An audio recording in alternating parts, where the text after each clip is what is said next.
Kalau ngomongin soal isu dan krisis, itu memang salah satu tugas yang cukup menguras pikiran, menguras tenaga, bisa nggak tidur gitu ya, bisa aduh kita harus bagaimana lagi, kadang-kadang kita pikir ini sudah oke untuk dilakukan, tapi ternyata gagal, atau kadang-kadang malah memancing isu tersebut memanas gitu ya, atau lebih parah lagi. Ya memang setiap pekerjaan yang harus dilakukan oleh seorang PR itu memang tidak bisa sembarangan. Nggak bisa juga mengikuti emosi. Jadi bisa dibilang ya, kalau PR itu memang harus menetralkan emosinya.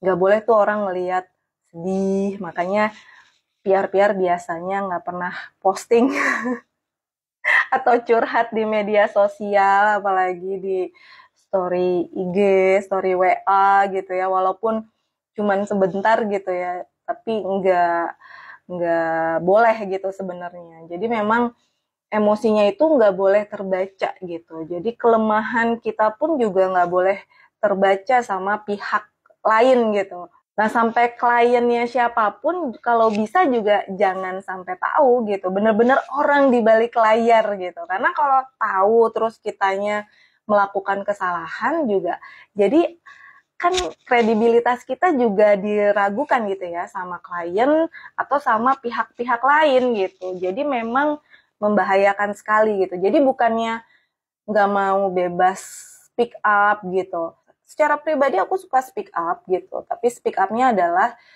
tahu kadarnya gitu. Tahu kadarnya, terus kalau memang nggak suka banget gitu, atau kita mempelajari situasinya. Ketika kita speak up, apakah itu menyelesaikan sebuah masalah atau memperkeruh masalah gitu. Ini di luar pekerjaan gitu. Ini kalau menghadapi suatu isu-isu yang terjadi gitu. Komentarnya mana gitu ya, terus keberpihakannya kemana gitu. Ya memang secara pribadi juga nggak bisa teman-teman, karena kan jangka panjang ya. Kalau kita ngikutin emosi ya kita pengennya marah gitu ya, setiap ada kejadian yang nggak enak tuh ya pengennya ikut-ikutan marah gitu, ikut-ikutan bersuara. Tapi kan ini jangka panjang, terus kita lihat apakah dengan kita bersuara itu bisa menyelesaikan masalah kasus yang kita lagi komentarin gitu.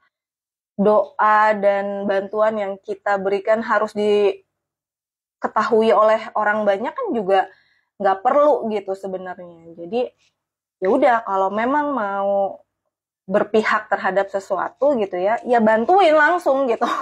Bantuin dengan doa, bantuin dengan ya apapun yang bisa kita bantuin gitu, tanpa perlu kita ngumumin, hey aku bantuin pihak A atau aku mendukung pihak B gitu. Nggak bisa juga kayak gitu. Jadi sebenarnya bukan yang nggak punya hati, justru kita menyelesaikan masalah itu harus pakai hati. Ya kita peduli sama semua pihak yang sedang berseteru gitu. Jadi bukan hanya peduli dengan pihak perusahaan aja. Misalkan pihak perusahaan, institusi, atau individu itu menyakiti seseorang gitu. Ya kalau memang terbukti menyakiti, ya kita juga harus peduli dengan pihak yang tersakiti gitu. Jadi semuanya harus balance antara logika dengan emosi gitu, dan hati gitu. Itu harus balance.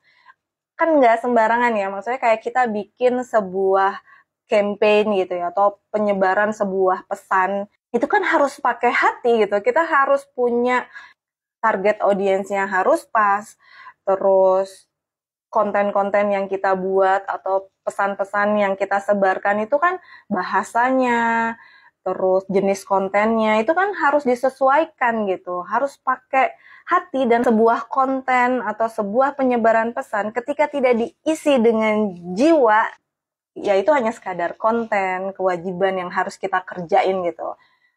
Put ada campaign ini, ya udah bikin gitu. Tapi kita nggak isi gitu dengan jiwa kita, dengan emosi kita gitu. Ya nggak akan sampai.